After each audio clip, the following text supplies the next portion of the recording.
Wine never travels alone. It tells many stories, and the history of Logroño is the story of Franco-Españolas winery.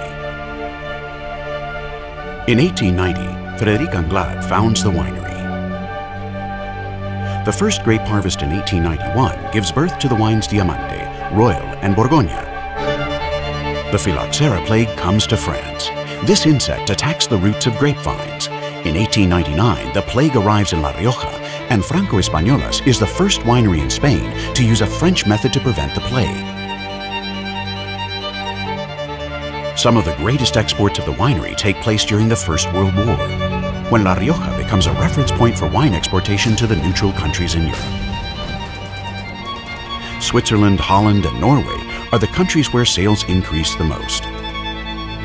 So begins the adventure of Franco-Españolas in its quest to travel around the world. But wait a minute, there's a small detail here.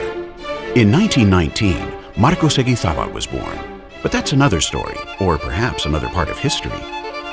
Thanks to the influence of the Count of Romanones, the wines Royal and Diamante travel around Europe.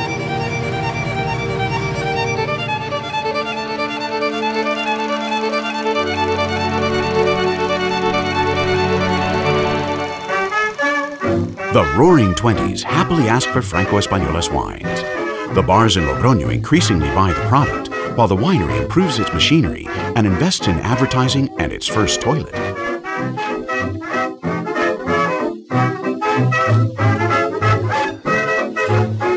In 1933, the United States ends the prohibition, and Franco-Españolas winery crosses the Atlantic to sell in America.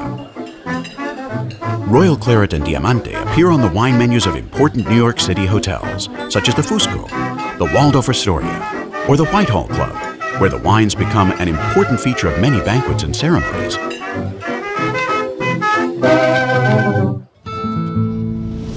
However, Spain isn't doing so well. During the Spanish Civil War, wine seizures are made for the army. The winery meets an enemy it couldn't imagine, the closing of Spain's borders.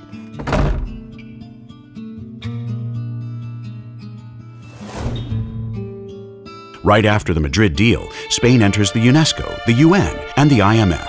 The Regulatory Council of La Rioja reappears.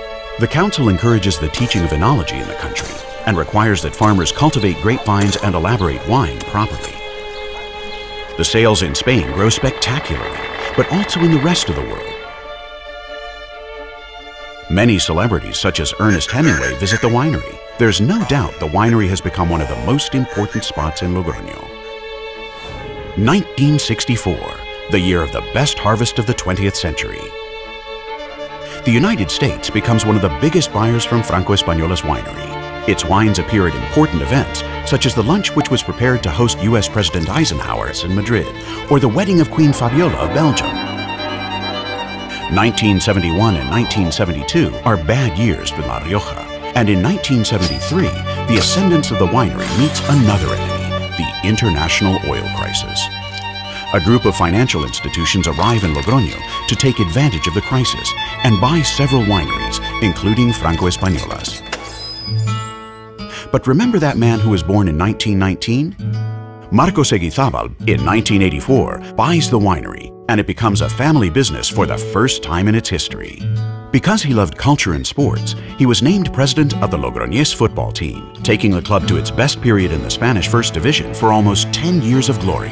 At that time, he also produced the film Oro Fino, filmed inside the winery. With just one objective, which was to make the best wine you could ever imagine, and with great business vision, Marcos manages to bring back the winery's distinctive international fame. In recent years, it has also won several awards.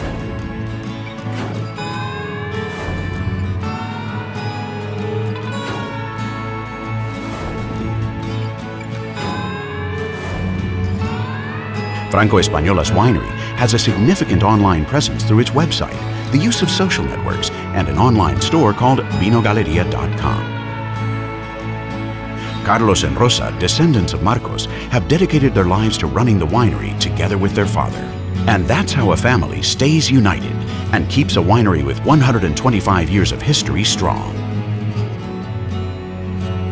125 years after the Romantic Frenchman who founded it, Franco-Españolas is now a great winery, selling in more than 60 countries and maintaining its leadership in the Spanish market.